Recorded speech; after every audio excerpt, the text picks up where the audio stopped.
Yeah.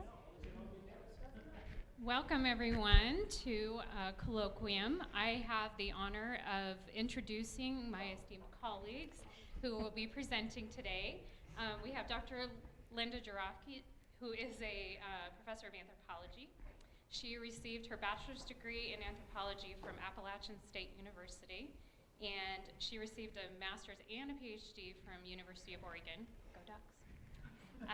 And she also received a master's from the University of Leicester. She has spent the last 20 years teaching anthropology and or working as an applied anthropologist with tribes and as an archaeologist. Her research interests are varied and include nutritional and medical anthropology, Native peoples of North America, and archaeology. She has received funding from the Northwest Health Foundation as well as the National Institute of Health to study childhood obesity in rural communities. Publications have focused on Native peoples, nutritional anthropology, and archaeology. Presenting with her today is Dr. Jennifer Puentes, Assistant Professor of Sociology. She received her degrees from Indiana University, Bloomington, both her master's and her PhD. Her research examines the production of gender, social inequalities, and intersectionality within the context of higher education. Her work examines gender and class-based experiences in culinary arts programs and its influence on students' experiences, culture, and trajectories. Jennifer's current research projects are varied, and the reason she has about 10 documents open on her desktop at any given moment. From examining participation in extracurricular activities and culinary programs to assessing student knowledge on food deserts through in-class activities, her work continues to center student experiences. So please join me in welcoming our presenters. Well, thank you for coming to our presentation. And this was a unique opportunity that happened. As you heard, for the last, actually now it's almost 30 years, is that I've been working with Native communities, primarily in Oregon and Alaska, and also in the Carolinas, and spent a lot of time working for the Puentes tribe, almost 8 years, as a cultural resource manager and archaeologist, and developed a reputation to be an ethnographer and a skill set that helps me with interviewing elders. And it's a unique skill set to develop. And so I got a call, actually, from the planning department, from the Kalispel Tribe, individual I knew. I had seen at meetings asking if he knew somebody who could do the ethnographic project. And I said, let me try and contact tribal contacts I knew. It happened to be an incredibly busy time. There were a lot of grants that had been funded. Nobody was busy. And after about a month, he calls me back and said, did you find anybody? And I went, no, nobody's available to do it. And I said, but, you know, and it's before I asked Jennifer, I said, you know, a colleague and I focus on food systems and food research, and would you let us apply for this? And it was actually an RFP, so they were asking for proposals, and so we had to compete with it. It was something sort of new at EOU. They're not used to us applying for those kinds of things, and but everybody worked it out pretty well and had support across administration and came up with, I think, a pretty good proposal. What we found out actually is that we were the only, had universities and then other private individuals, the only ones that were using undergraduate students. And in fact, we took 3 undergraduates, 2 from Aunt Soch and 1 from the Native American Studies minor, who did the research with us. And so, if you don't know, Kalispel Tribe of Indians is not in Kalispel, Montana. They're up in Washington, about 45 minutes to an hour south of the Canadian border. And you go to Spokane and then drive another hour. And they're fairly isolated. They're in wooded areas. And actually, for them, they have been somewhat fortunate to be so isolated in that area. And the reason why is because for many Native Americans, they actually experience a lot of severe cultural changes, including assimilation, moving people to boarding schools, and also adult programs where it took you to larger cities. And so that kind of assimilation process essentially erased a lot of cultural knowledge among tribal communities.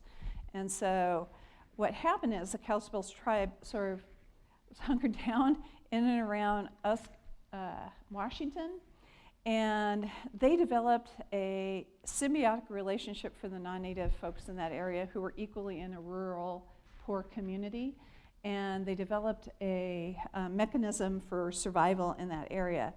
And so what the planning department wanted to do is they wanted to figure out what people knew in terms of all ages, elders to younger individuals. They wanted to have a planning event that only last a few days, which in itself, doing ethnographic work is mind-boggling to think you would do it in a couple days. And to bring people in and engage them and involve them. The other thing is that one of the key components of what we did, and it's central to what both Jennifer and I do in terms of anthropology and sociology, is using focus groups. And we actually use rotating focus groups, so it was pretty energetic, and thank goodness we had our 3 students that went with us. So, Oops. what? Let's see, I think I'll turn it over to you. Okay. Was there any? Did I leave anything out? We didn't put that slide. Did you want to? Oh, okay. Yep, I can talk about this one too. Is what happens, at least in terms of that region, some of the major factors that have happened are environmental changes that have gone on. The rivers that go through that area have been heavily polluted. A lot of the industry that supported those communities involved timber, and the waste from the timber ended up in the river. And what happens is, for the Kalispel tribe, one of their primary traditional foods are fish, similar to what we find with tribes here in Oregon too. And it was pretty evident that there were severe changes in terms of the population, as well as worries by tribal members about the safety of eating that food and having access to it. And then the other thing too is really just access to traditional food resources. They use a wide variety of plants, and then they hunted for elk and deer. And it turned out later that we found during the interviews is that they have really close ties to tribes up in southern Canada, and would cross back and forth across the border to share knowledge and bring knowledge back home that might have been lost, and get that knowledge from the elders in Canada. So. For a methodological approach, so Linda and I are both trained extensively and do a lot of qualitative research. Something about qualitative research, we expect to be there a very long time, over a year, several months at least. So this was kind of a very different take for us. In order to get all the information that they were looking for, and understanding that we had a limited amount of time to kind of make connections and build rapport, we took this as kind of like a multi-approach to methods. So it's a combination of focus groups, as well as a collaborative ethnography, and this kind of world cafe model and method. For a little bit of background, if you're not familiar with focus groups, they're commonly used in social sciences to get groups to talk and kind of use create a space so people can convey their own needs and interests. At times, there's different ways to run them, but at times the researcher will prompt a topic, prompt a question, and then everyone sitting around can kind of participate. Some limitations, of course, you're always concerned, what about folks that aren't able to talk, or are we only going to hear certain voices? We didn't see that to be the case. Mm-hmm. People seem to know each other pretty well, and were willing to share ideas and even tell us if they had dissenting opinions. So that definitely didn't come up to be a problem for us, but it did create an opportunity to create a lot of group discussion, even in a situation where maybe they didn't know us or didn't have that same relationship built with us. Collaborative ethnography really came in handy between ourselves and with our students. So not just focusing on what we're doing in those focus groups, the questions, that content, but also what's happening in the space. Who's there?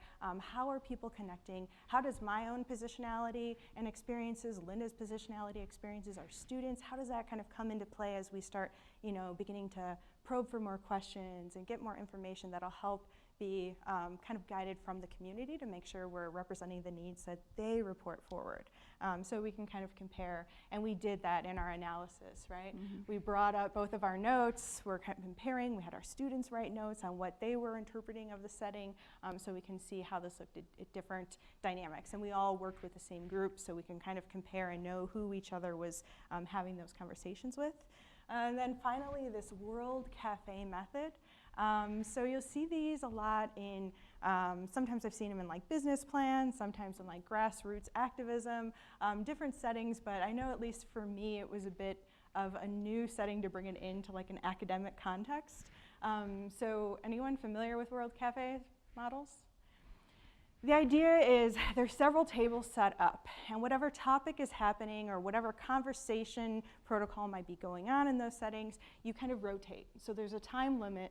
You rotate through, you talk about this topic, or sometimes it's set up as like a meeting, like a meet and greet. You want to meet someone, gain information from them, and kind of go on to the next to see what kind of services or supports are available. It's often a way that like community members will share a lot of knowledge in whatever topic is happening.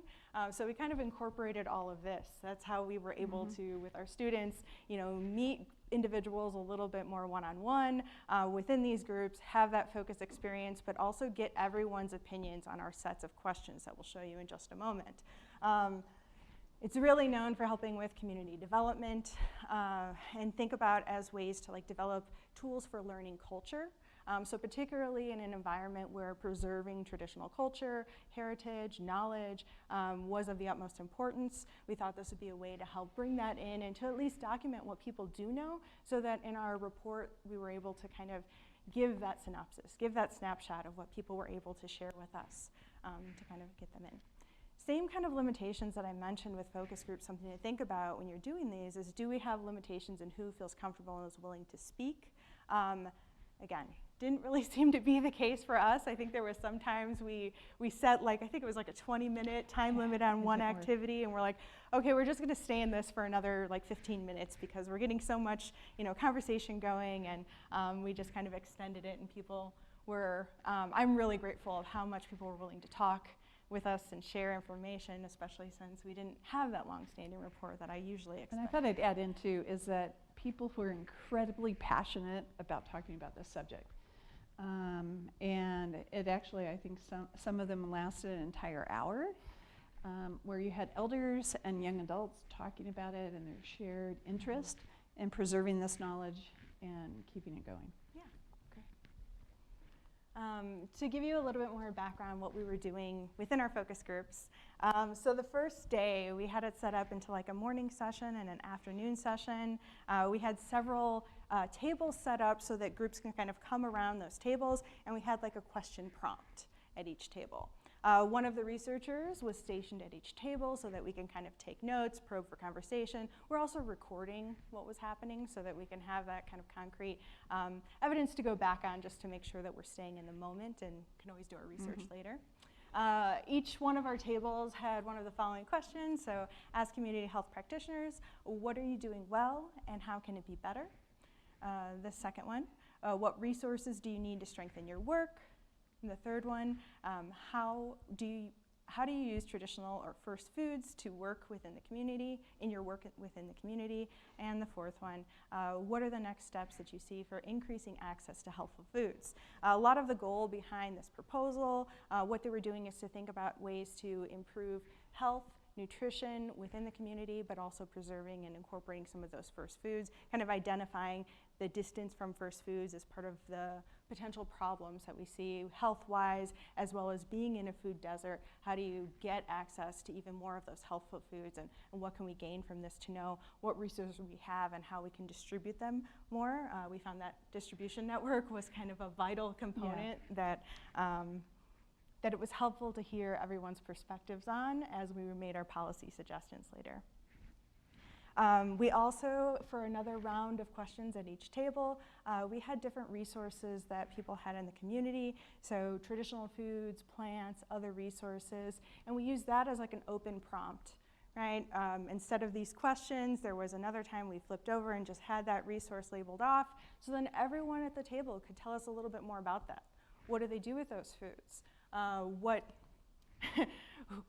might you use this? When is this something that is important to be used? Is it ceremonial? Is it traditional? So that we can kind of gather some of that history for folks.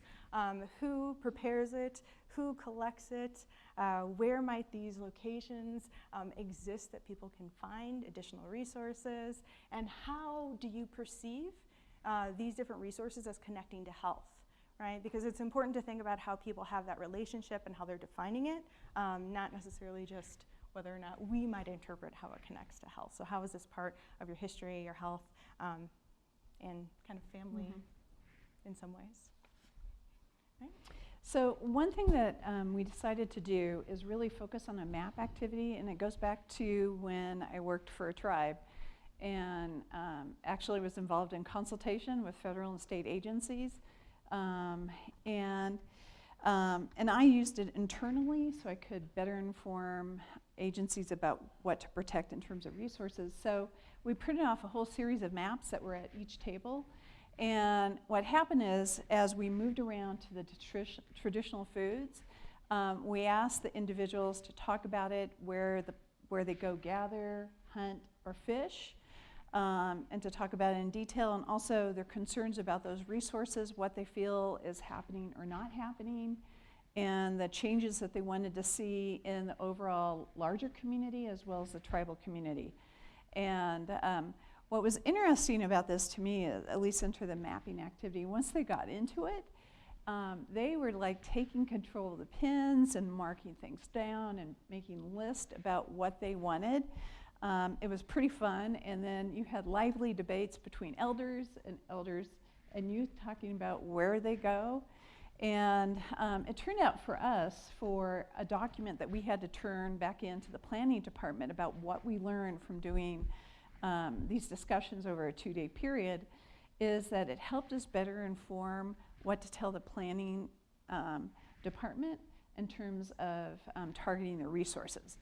And until that time, they really hadn't had the opportunity to have anybody come in and really, and why they picked us instead of doing it internally is they wanted to see if an outsider's perspective, and it was a really purposeful thing that they did. And actually the mapping activity ended up being about twice as long as we had planned because they were so engaged. And it turned out that during that kind of mapping activity, there were planning department individuals that were part of the focus groups and were sometimes for the first time learning about what really people wanted out of their community and out of their tribal programs. And hadn't, for a variety of reasons, shared that kind of knowledge. And they also, in great detail, discussed their needs. And not just needs from the tribe, but in terms of political needs in the state of Washington, needs in terms of collaboration with other tribes, in terms of protecting the resources that they were relying on. And what was the major concern too were the needs of how to convey it to the children. And what was the nicest part of this in terms of the mapping activity and some later activities, that we had some teens and youth that were about 8 or 9 that were involved in it, and were deeply involved in doing traditional activities and felt incredibly passionate about that and having access to it and wanting their tribe to understand that that's an important thing for them too. The interesting thing is that having worked for tribes and done research with tribes is that it's fairly traditional to take a gift, and actually in anthropology often you figure out a way to give a gift to somebody for spending time with you and taking the time to talk to you, is that we searched all around and we ended up taking, the primary thing was elk jerky. So we took a lot of elk jerky, which for EOU it was tough because it's a gift. And at EOU, we can't really give gifts and use money, and it's complicated, but it was part of a research project and built into our bid. But it was fun giving it. The vast majority of the people that were there already had their own elk jerky and were actively involved in it. But they understood our perspective, and then we had dried berries and things like that that we included. So it was a gift that people didn't turn down. They appreciated it. But to get elk jerky for 25 to 30 people, you know, that took some time, right? And lots of questions from various offices. EOU offices, like, you know, why are you doing that? But it was appreciated by them. And so what happened is, at least in terms of planning department and policy recommendations, which is what we were hired to do. Should we get to the crash course at the hotel room as we try to do the second yeah, day? go ahead, start with that. Yeah. So, of course, you know, you've been with someone a whole day. You're trying to figure out what's next. How are we going to continue this on the next day, and what can we bring for them? So we sit in the hotel room, we try to figure out, all right, what is the main overview? What were we able to gain and gather? What can we report out, at least to have some feedback for people the next day? Some folks were certainly joining us again the next day, and then we also got to meet different people depending upon their schedule and other events that were happening. So we started that day off with kind of a broad overview. We were contemplating doing a little bit more focus groups, but what became very beneficial, and we can kind of tell in the moment, was having this open discussion. So we were all seated around this kind of like square roundish table, kind of like a discussion circle, if you've ever sat in one of my upper division classes. And we began to, big yes, version. huge, yeah. But thinking about what are their goals for nutrition. And so people can identify what they were looking for to help with elders in the community, elders that were tribal members, as well as elders who were not tribal members. All were treated very much the same and provided with a lot of the same resources. So they wanted to make sure to address those, as well as thinking of ways to bring in when traditional foods can be brought in, and when maybe there would be some other substitutions that I could think about. We talked a lot about how to work towards coordinating services. There was a number of services that they were instituting in the town, so we wanted to make sure things were efficient and we can kind of get the right departments communicating so that they were. And I'd like to add in something too, is that what also happened was that they have a really great system in terms of providing food to elders and delivering the food. It turned out that the food that they kept delivering wasn't always the food the elders wanted, and there was a significant discussion about that, about what should be delivered or not. Many of the elders wanted more traditional foods, and there was somewhat a disconnect between the elders group and the planning department in terms of planning for that, as well as the tribal nutritionist. It might be difficult to imagine, but their administrative building is incredible, and it's actually for the entire community, native and non-native.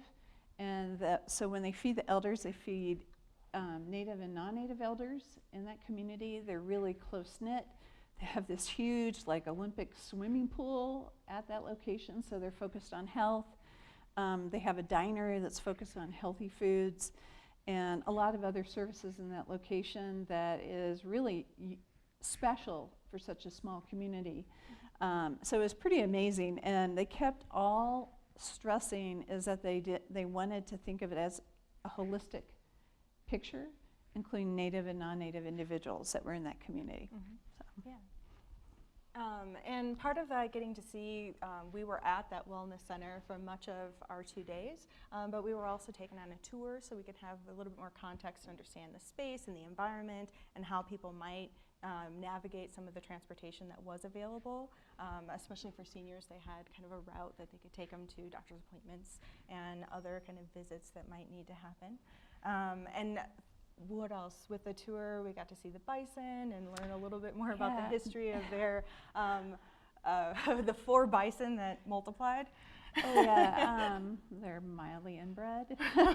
Is that, just to say, is that figuring out, they realized it's a problem, but it just kept sort of pushing it to the side. And they actually had an elder that ended up heading towards Yellowstone, had an opportunity to work with tribes that way, and got 4 bison that they brought back. And the herd is multiplied, and it was humongous for the space. And they're trying to figure out what to do. And they harvest them routinely and give them out to tribal members. The same as with traditional fishing, they harvest fish and hand it out. But at that point, they really didn't have any one person assigned to take care of the bison. And it had gone to the point that they were really concerned about the health of the bison and how to maintain that resource, which was really important to tribal members to have that food available to them.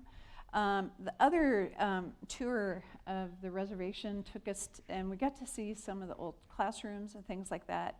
But we also got to see that essentially at the time that we were there, is that there was a gas station and like a little fast food market, 7-Eleven style thing, where you could get, it's sort of like our little tiny grocery stores around here, is get some basic food, but it tends to be more expensive.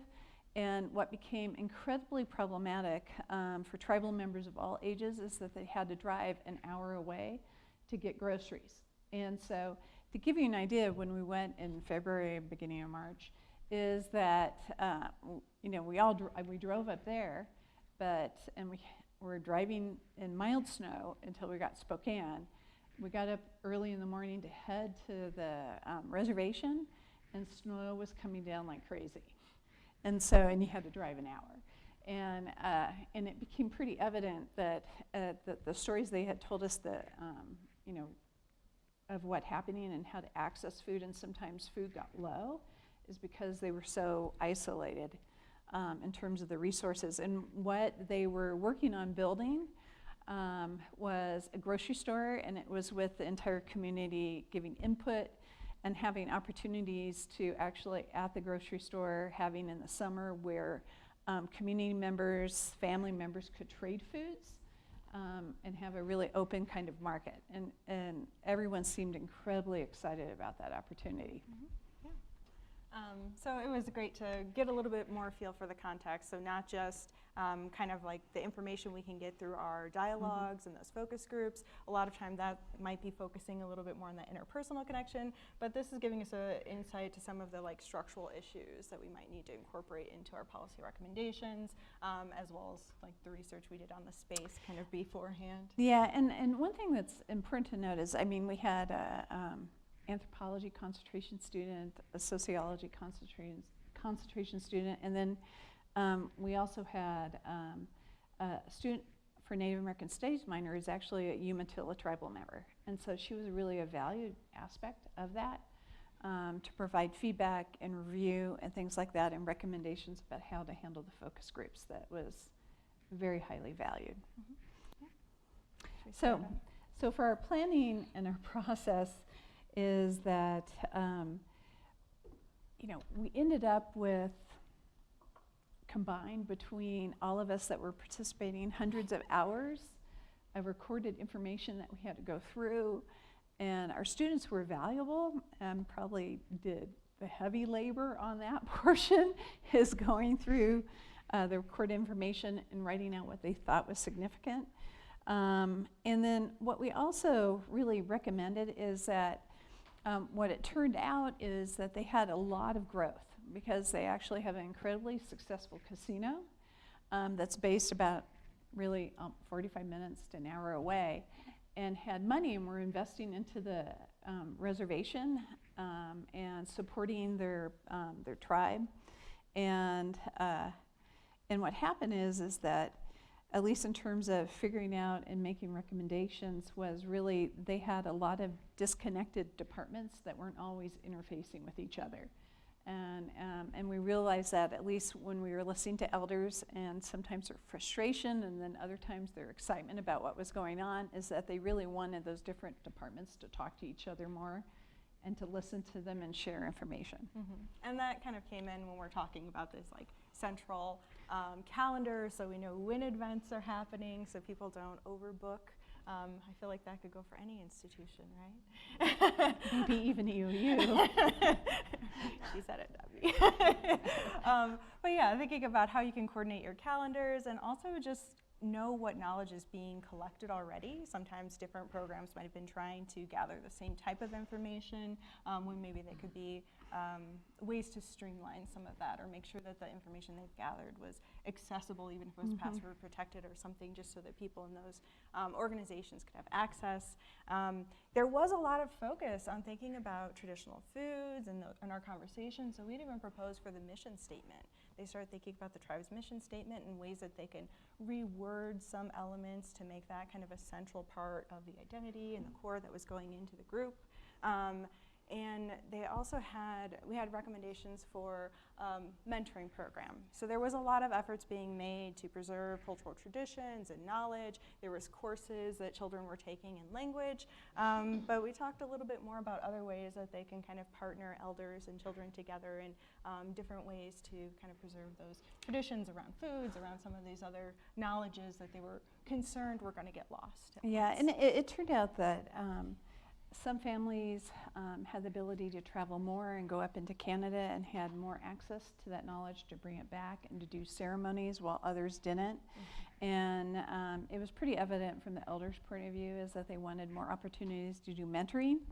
And for the students that were there, they definitely wanted to see it. They were passionate about it and wanted to have those opportunities with the elders. Yeah. I think we had talked about having a coordinated trip to go up to some of the groups they were communicating with in Canada so that people could kind of learn different skills together as a group and bring that back to others. Yeah. Okay. Yep. Any others? No. One of the most important things I think that we were able to do on this research was really bring in students and engaging them in research, collaborating with them as co-researchers. We definitely expected a lot, and our students are wonderful and delivered. Yep.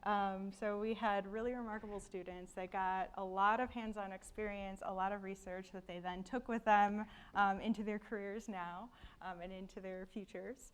It was great for me to have this kind of mentoring opportunity with students. I think, until I came to EOU, I wasn't in a space where I could work with students so one-on-one like on these research projects, so I really appreciated that kind of opportunity to work with a colleague as well as working with students for the first time under a little bit of guidance. Yeah, maybe. We had more people than we thought showed up, and so it turned out originally the students would be paired with us and would rotate around. It turned out that we had to divide up and give them the list of questions. We had to refocus it, and they were doing focus groups all by themselves.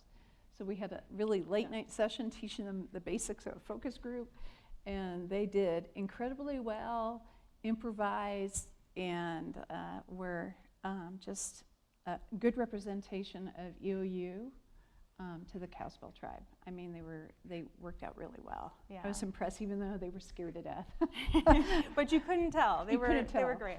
And then I just think the real world application of this. You can see how we can use sociology and anthropology to help solve some issues and some problems and kind of refine needs for food systems in different spaces. Mm-hmm.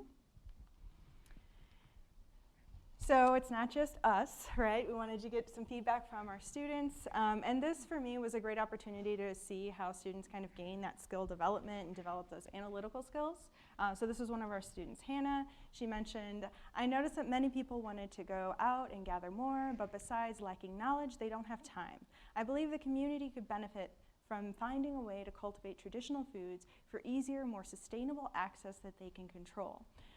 Communication has improved, but there's still a long way to go, and as more questions are being answered, more are being brought up. I also noticed the need for an increased communication between departments and between tribal members and the departments. So you can already see we took it as a very grounded theory approach in our analysis, and you can read that through her comments and feedback, and we asked each of them to kind of give us feedback like this so we can have that assessment and incorporate it into our final report. Right. And another one. So the other one is having the opportunity to be part of the research project allowed me to experience anthropology through the lens of a researcher rather than a student. It was exactly the kind of hands-on experience that I feel need to be more accessible to students. Through this experience, I was able to build upon my foundation of the kind of humanitarian work that I'm proud to be part of. This research helped me to broaden my perspective of the world and was one of the most valuable experiences I've had while attending Eastern Oregon University. So.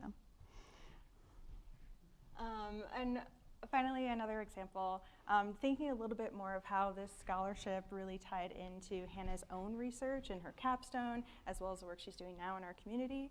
This research allowed me an opportunity this research opportunity allowed me to learn more about the Kalispel tribal traditions around food, ceremonies, and community. I was also able to practice my interviewing and qualitative research skills that were later useful for my capstone research project about food movements. Growing up in a rural area in my entire life, I related to the struggles of the people in the community that they face because they lack access to fresh, healthy foods. So I use this as a point of connection. Assisting with this research made me even more passionate about pursuing a future in food systems work and planning. Keep forgetting to move it over there. There we go. Okay. To kind of wrap up some of our last thoughts. One of them is really, it turns out whenever you do research, you have to be flexible and figure out problems. And so, we didn't share, there were other kinds of problems that cropped up but that were of personal nature, but we were able to solve it. And also it was, what was sort of funny is about the tribal calendar. We had a lot of people show up, but it turned out that there were multiple other events going on at the same time, and the elders were upset because they didn't know about it and wanted to talk to us, and then they headed off to something else. And so, part of that is adapting to that, understanding and letting them vent about what was going on, but also just being flexible with when you're doing research, you might have the best laid plans, and they don't ever follow through that way exactly. At all. Yeah, I think that really speaks to the flexibility that we executed, as well as our students and everyone there, because sometimes they might not have always known what to expect. Yeah. But I mean, it's again, I think I had mentioned this already, but I enjoyed an opportunity to engage in an applied project with students. Sometimes I think I have a hard time explaining to students like why we're learning what we're learning and making sure they understand it's useful. So this was, easy, right? I could take them, look, we're doing this project, we're helping a community. This matters because this is what people are going to use to make arguments for where they can get funding and what they should kind of invest in. So it was a pretty good opportunity to do that. Yep. And we are happy to answer any questions or have feedback. We also will be doing this presentation in a week in Canada at the American Anthropological Association. So, And I want to make sure is that we have the permission of the Kalispel Tribe to talk about this. We would not have presented it without their consent, but they indicated we could. Yeah. So we're pretty excited about doing so.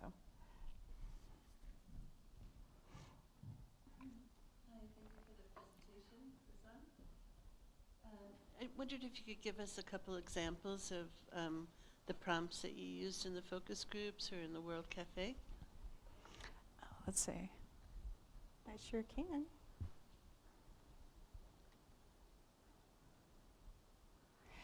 So what we did is we between us debated it a little bit about what to do, and since it was focused on health, we decided they were all community health practitioners. And so in recognizing that they're there to talk about food, traditional food, safe food, healthy food, and things like that, and we went with it with the idea that they were experts, which they are, absolutely. And so really trying to figure out how they want to make the community better, what direction they want the tribe to go to. And it was a good opener to get involved in the discussions. And our choice in doing this was also to reflect how to center their experiences within this, rather than being kind of that like top-down researcher, but instead to suggest like in your community, you're an expert, like you have a lot of the knowledge of what you need. You might need some help identifying those, agreeing on them, helping get some of the language so you can make the arguments to outside sources that you need these things. And that's what we're there to help with. But we trust that populations often know what will improve their situation. And actually the next step to healthful foods, that was traditional and non-traditional foods. It became pretty evident that people were getting really tired of canned, frozen kinds of foods and processed foods and things like that. They had sort of hit their wall, and they wanted ability for fresh foods and ability to share traditional foods. And like I said, they shared they would butcher bison and distribute it. They got salmon, they distribute it. But they wanted access to other kinds of plants and roots and things like that where they could share, talk about cooking it and things like that. It was pretty evident that we did have some people that remember their grandparents going out and digging roots and things like that, but they hadn't participated, but they were interested in doing so and looking actually for themselves to find mentors. And it was a chance for those folks to connect with elders and actually some young adults that live pretty traditionally off the land. And even these conversations kind of prompted us being able to learn about what practices for gardening existed. They had partnered with like WSU, and they had some tools, but some things weren't being utilized, and then there were some people in the community who didn't know about some resources, so it was a good opportunity to even see people at your focus group table learning a bit more from each other, as well as thinking like, oh, maybe there's a different way we can shape this to make it more useful. So we had like recommendations, like very simple things like timers, self-watering timers on gardens, because I know I fantasize about the day we have one of those, so that it's a little bit easier to water everything here. Yeah.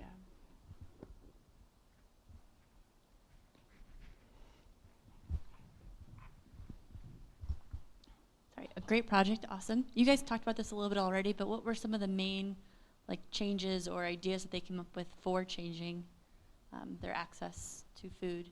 I know you mentioned a little bit, but just some.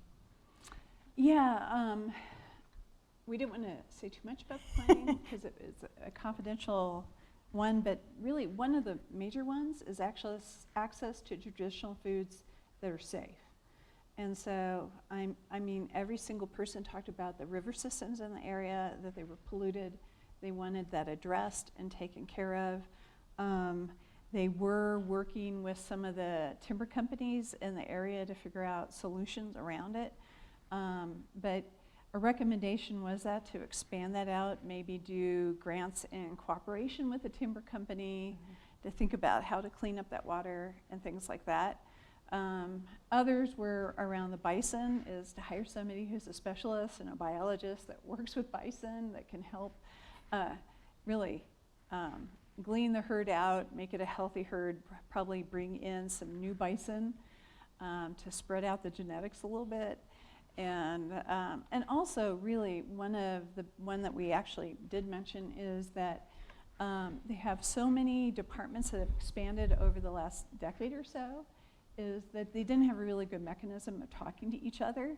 They felt, and this might hearken to things that we experience here, is that we have information and we protect it from other people and we worry about it and we don't share it. Is just like any governmental organization, which a tribe is, they do the same thing with their departments. And it became evident in terms of tribal members saying that can't keep going on. We need people sharing across it so that they're combining all their efforts. And that was part of it. And I think it's just part of the process of really being able to expand their services for some of the first time ever because of their business enterprises. Yeah. And I think a lot of it too, even at this kind of workshop that we ran across the 2 days, you could already see team members like sharing information that they hadn't before and coordinating like events and, oh, so you control this, so can you organize this, and what do I have to do, how much lead time do you know? So I mean, we facilitated a forum to allow for those conversations that, you know, maybe they're just not happening because people are incredibly busy with everything else that they might be doing as we all experience our day-to-day. Yeah, well, one of the interesting things, and some of you might understand, because you go out and pick mushrooms or huckleberries? Anybody? Anybody willing to tell me where you go? Oh, okay. I know you would. Is that what happens, that's just an example, is that traditional plants, like berries and things like that, is that you protect it. And you started, and to my surprise, people saying, hey, I'm going to show you where I go. We can work together and so that you have access to it. And I'll take you out, and if you've never done it before, I'll show you what to do. And that kind of thing was pretty amazing when you saw people step across that barrier. where you're protecting that resource. And I think that what my experience, whether it was Alaska, Oregon, and now Washington, is that elders really are worrying about passing that knowledge down, and that's why we had so many there. But you also have young adults that equally want to step up and learn it because they know they'll at some point be an elder too, and they want to share it. And so it's a critical juncture for many tribes of getting that elder knowledge recorded and teaching younger tribal members, and so you could see that in their words and eyes. So.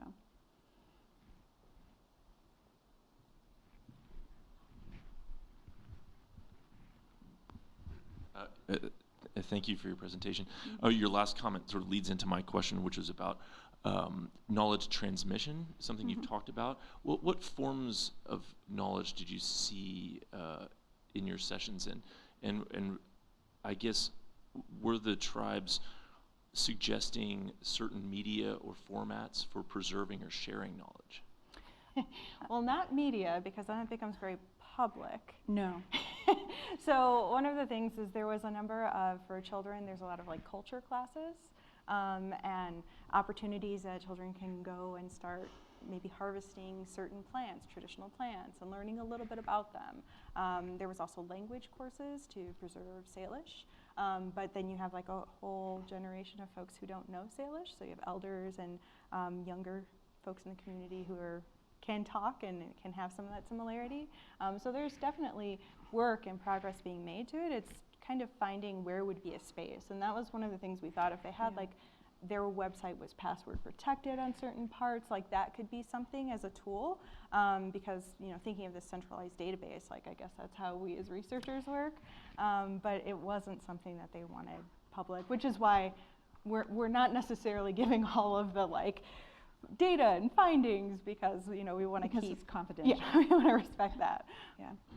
But what happened is why we mentioned the calendar is that many tribes actually have tribal calendars and other parts of their website that you have to put in a code and you can have access to, and they really hadn't yet, and we made recommendations about that. We made additional recommendations about other kinds of classes and things like that, and really, all of them mentioned there was a problem with the need for a community calendar to know what was going on. And then what they also wanted to know is all the different departments on the reservation, they gather all this knowledge, but they're not sharing it back. And they wanted to have access to that, those stories, the films, and all of that. And so that was really important to them. And it's a common thing on reservations that you have multiple departments, whether it's in natural resources or if you divide out cultural resources, is they're doing a lot of interviewing and research and documenting. There isn't always an efficient vehicle to get that information out to tribal members. And so tribal members wanted it and wanted it as soon as possible so they could talk about it. Thank you.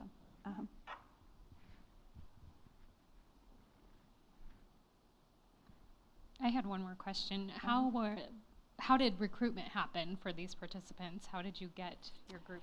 It's complicated. The nutritionists help with it.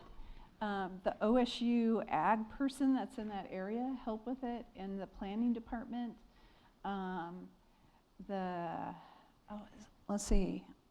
Their main administrative office help with it. So it was multiple different offices that did it, but they handled that. We didn't do that. They got the word out. And that was kind of part of what they were seeing with this event. They knew what the population was, interested in, maybe a 2-day workshop, nothing like multiple months of us living there and kind of continuing on. But something like that. So yeah, they did a lot of that recruitment practices. And again, with other events going on, we were fortunate to have a number of people participate. But it was just kind of who is available, who could come, and it was a great opportunity to meet kind of a range of folks there. Yeah. And I know it seems complicated saying we can't tell you because we can't, It's really true, you know, and so for tribes, one of the biggest problems is people copy their cultural patterns. They'll go out to where people hunt, fish, and gather. They'll interfere with it, and so you just don't want to share that information unless it's a really safe one. And since we're broadcasting, it's not safe, and we don't have permission to do so. But